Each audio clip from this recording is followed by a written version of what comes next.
అయితే ఇప్పుడు పరీక్షల్లో బాబు భజన అని నేను ఎందుకంటున్నా అంటే నిన్న గ్రూప్ 2 ఎగ్జామ్ రాసిన వాళ్ళకి ఎవ్వరికైనా కూడా ఆ ప్రశ్నపత్రం ఒకసారి చూస్తే నిజంగా గింత డైవర్ట్ పాలిటిక్స్ కనీసం ఏం చేద్దాం అనుకుంటున్నారు బాబు 10 ఏళ్ల పాటు తెలంగాణ సాధించిన ప్రగతికి పక్కన పెట్టి ఎప్పుడో 20 ఏళ్ల కింద ఉన్నటువంటి ముచ్చట్లు 30 ఏళ్ల కింద ఉన్నటువంటి ముచ్చట్లు చరిత్ర అవసరమే but at the same time స్వరాష్ట్రం సాధించిన తర్వాత నీ రాష్ట్రం నీ అయిపోయిన తర్వాత నీ సంస్కృతిని నువ్వు ప్రమోట్ చేసుకోవాలి నువ్వు సాధించిన ప్రగతిని నువ్వు ప్రమోట్ చేసుకోవాలి నువ్వు జరిగినటువంటి ఆర్థిక వృద్ధిని నువ్వు చూపించుకోవాలి నువ్వు నీ రాష్ట్రంలో జరిగినటువంటి విషయాలు చూపించుకోవాలని ఎప్పుడో 20 ఏళ్ల కింద 30 ఏళ్ల కింద ముచ్చట ఎందుకు ఎవరిని ఎవరిగో సాటిస్ఫై చేయడం కోసం ఈ ప్రశ్నపత్రం రెడీ చేసిరు అనే దాని మీద మాత్రం అసలు పిచ్చిలేసిపోయే అంశాలు అయితే మీకైతే చూపించే ప్రయత్నం చేస్తాం.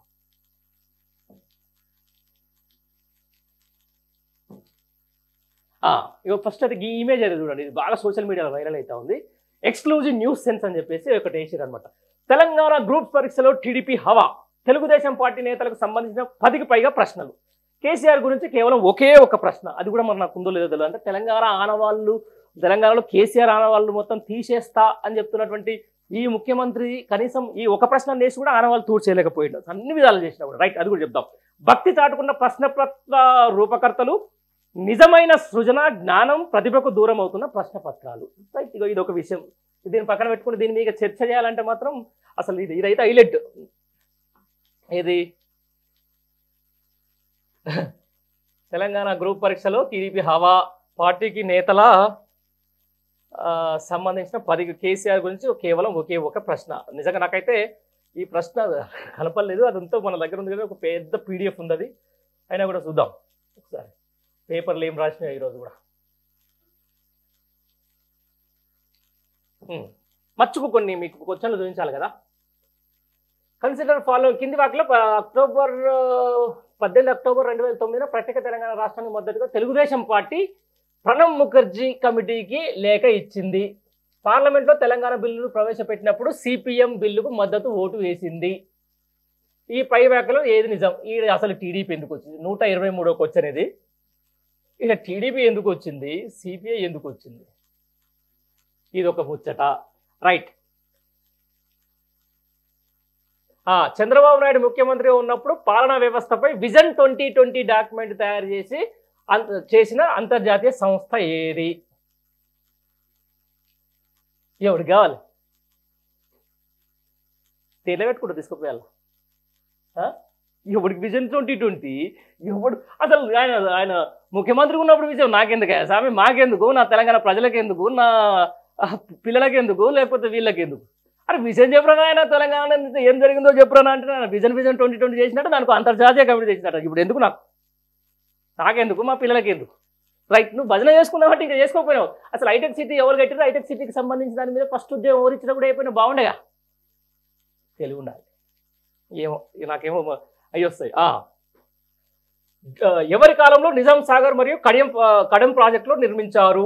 కాంగ్రెస్ కాలంలో వెరీ గుడ్. నిజాం కాలంలో, తెలుగుదేశం కాలంలో, తెలంగాణ రాష్ట్ర సమితి టీఆర్ఎస్ కాలంలో.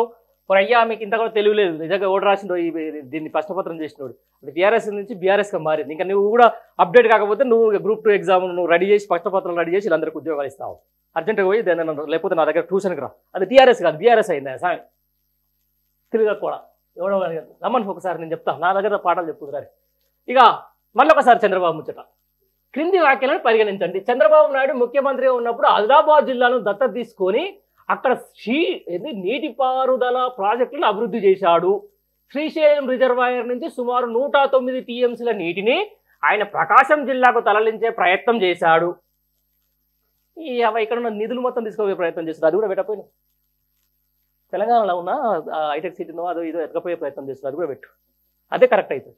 ఎవడు కావాలవే ఈ క్వశ్చన్లో ఎవడు కావాలి ఇది ఎక్కడ ఈ వ్యవహారం ఈ కథ ఏంది ఈ కార్ఖాన ఏంది దీనికి ఒక లెక్క ఏంది సరే నిజంగా తెలంగాణకు సంబంధించిన వాళ్ళే చేసేదా లేకపోతే అక్కడి నుంచి ఎవరన్నా వచ్చి బాబు గారికి సంబంధించిన మీద కొట్టండ్రా అని చెప్పేసి తాళాలు తలుపులు పట్టుకొని వచ్చారు? ఎవడు కావాలి ఇది అంటున్నా.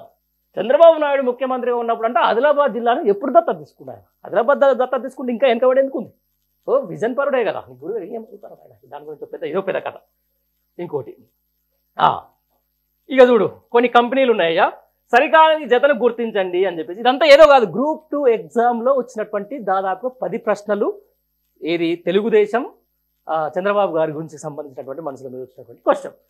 సరిగానే Gayatri construction, T Subbiramireddy, progressive construction Kavuri Sambasivarao, Madhucon company Rayapati Sambasivarao, Lanco Lagadapati. ఎందుకు ఇది ఎవడికి కావాలి? ఇది పెట్టకపోయినావు. నీ కంపెనీ ఒకటి మొన్న ఇచ్చినావు ఒక సృజన్ కంపెనీకో దానికో దీనికో లగచెర్లకు సంబంధించి దానికి ఇచ్చినావు, అది కూడా పెట్టకపోయినావు. ఆ తర్వాత ఈ పొంగులేటి గారి రాఘవ కన్స్ట్రక్షన్ అది కూడా పెట్టకపోయినావు. ఈ ఎవడికి కావాలి అంటున్నా. ఇప్పుడు ఇది తెలుసుకొని ఈయన ఉద్యోగం చేసి ఏం చేయాలి? ఇప్పుడు ఇది తెలుసుకొని ఉద్యోగం అరే సాంబశివరావు గారిది లేకపోతే రామరెడ్డి గారిది ఏంటండి బాబు, ఎవరు చేశారు ఇది అన్న కాడికి వచ్చింది కథ. రైట్. ప్రశ్నపత్రమా ప్రశంసాపత్రమా? గ్రూప్ 2లో బాబు భజన. ఇలాగ నేనేం చెప్పలేదు, ఇది అన్నీ మెయిన్ స్ట్రీమ్ సంబంధించిన పేపర్లు పెట్టినాయి. సరే ఇట్లాంటి మనం మంచి విషయాలు చదువుతున్న తర్వాత కొంతమంది చూస్తారు, కొంతమందికి నచ్చదు. ఏమంటే నాకు ఎరికి, ఎందుకంటే బాబుకి సంబంధించి తెలంగాణ పోరాటాన్ని జరిపేసే ప్రశ్నలు. ఏం జరిపేస్తావు పోయి తెలంగాణ పోరాటాన్ని జరిపేస్తావు? నీ కింద సీటు ఎక్కడ అనుకుంటున్నావు? నువ్వు కింద కూర్చునే సీటు నీకు, లేకపోతే ఈ ప్రశ్నపత్రం రెడీ అయిపోరాని పంపించినోడు, లేకపోతే రెడీ చేసినోడికి తెలవదా? జ్ఞానం ఉండదా కొద్దిగానన్నా? అసలు ఏం జరిగింది? తెలంగాణ రాష్ట్రం ఎందుకు రావాల్సి వచ్చింది? ఎవరి కోసం రావాల్సి వచ్చింది? వచ్చిన తర్వాత ఏ విధంగా జరిగింది? వచ్చిన తర్వాత ఏ విధంగా జరిగింది? ఇప్పుడు ఆ తర్వాత మార్పు పేరిట కాంగ్రెస్ వచ్చిన తర్వాత ఈ విధంగా జరుగుతుందని అది సోయి ఉండదా? ప్రజలు ఏమనుకుంటారు, అరే జనాలు ఏమనుకుంటారు అనేది సిగ్గుండదా? అది పక్కన పెడదాం. గ్రూప్ 2 ఉద్యమ చరిత్ర ప్రశ్నపత్రంపై సర్వత్రా విమర్శలు. రాష్ట్రోదయ చరిత్రను కాదని ద్రోహుల చరిత్రకు పెద్దపీట. ఇది కూడా బాగా రాసింది, మంచి హెడ్లైన్. బాగానే పెట్టి తెలుగుదేశం ఆంధ్ర ఆనవాలను నిక్షిప్తం చేసే యత్నం. టీడీపీ తెలంగాణ వ్యతిరేకులను ప్రస్తావిస్తూ పలు ప్రశ్నలు. ఇక టీడీపీ తెలంగాణ టీజీపీఎస్సీనా టీడీపీఎస్సీనా తెలంగాణ వాదుల ఫైరు. సీఎం స్వామి భక్తిని చాటుకున్నాడంటూ మండిపాటు అనేది ఒక వార్త నమస్తే తెలంగాణ రాసింది. సరే నమస్తే తెలంగాణ అంటే వాళ్ళ పేపర్ కాబట్టి రాస్తుండొచ్చు అనుకున్నాను. నాకైతే నిజం ఇదే అనిపించింది. ఎందుకంటే ఒక తెలంగాణ ఉద్యమంలో మేము కూడా పాల్గొన్నాం, ముందు నుంచి ఉన్నాం. తెలంగాణ సకల జనుల సమ్మెలో కూడా నేను కూడా ఒక రిపోర్టర్గా అక్కడ దాంట్లో నాకు డ్యూటీ కూడా చేసిన. బట్ ఇదంతా ఎగ్గదో నాకు అర్థం కావట్లేదు. రైట్. నెక్స్ట్ ఒకసారి వెళ్తే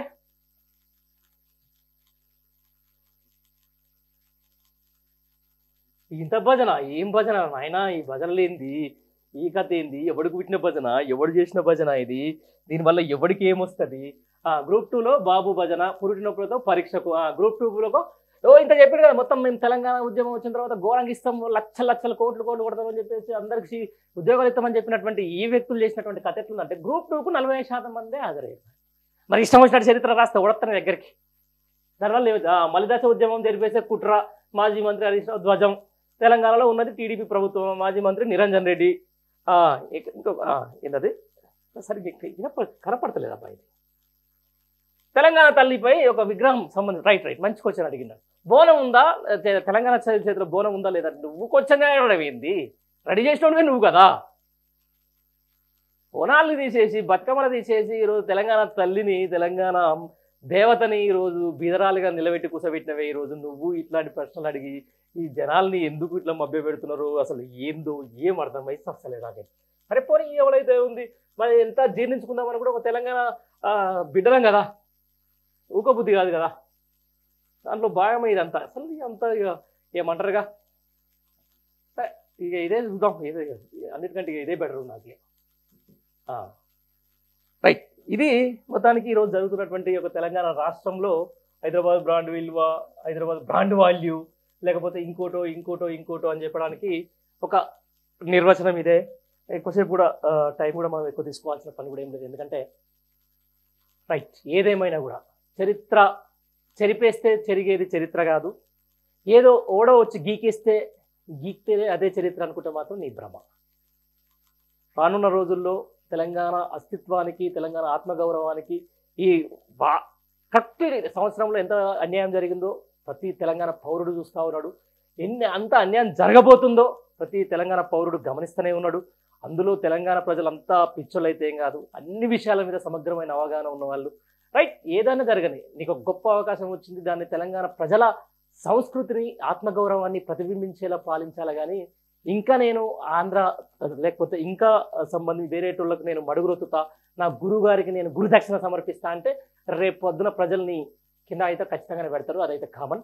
ఏదేమైనా కూడా రానున్న రోజుల్లో ఇదంతా ప్రజలకు తెలవాలి. ఒక ఈ ఫార్ములా 1 రేసింగ్ మీదకి సంబంధించిన దాంట్లో మాత్రం చర్చ గట్టిగా జరిగే అవకాశం అయితే ఉంది. ఎందుకంటే ఇది ఒక ఈగో పాలిటిక్స్ అయిపోయింది, ఈగో సాటిస్ఫాక్షన్ పాలిటిక్స్ అయిపోయింది. దానివల్ల జరిగిన బెనిఫిట్స్ అన్ని కూడా మీకు నేను ఒక హాఫ్ అన్ అవర్ నుంచి కూడా చెప్పే ప్రయత్నం చేస్తా ఉన్నా. రైట్, ప్రజలు కూడా చూసిండ్రు. సరే, చిన్న చిన్న పొరపాట్లు జరుగుతూ ఉంటాయి. పొరపాట్లు జరగని ఎక్కడ ఉండదు, పొరపాట్లు జరగని ఏ ఈవెంట్లో కూడా జరగకూడదు. బట్ దానివల్ల బ్రాండ్ వాల్యూ ఎంత పెరిగింది. రైట్, చిన్న చిన్న సఫర్లు మనం అప్పుడు చూసినాం. కొంతమంది ట్రాఫిక్ ఇబ్బంది అయింది, అది ఇది అని చెప్పేసి. ఎస్, ఎవరు చేసినారు ఇవాళ కాంగ్రెస్ గవర్నమెంట్ చేసినా, ఎవరు చేసిన ఒక చిన్న థియేటర్ దగ్గర ఒక సినిమా హీరో వస్తేనే కనీసం వీళ్ళు భద్రత ఇయ్యలేని పరిస్థితులు ఈరోజు ఒక నిండు ఆడబిడ్డ ప్రాణాన్ని బలిగొన్నటువంటి సందర్భం.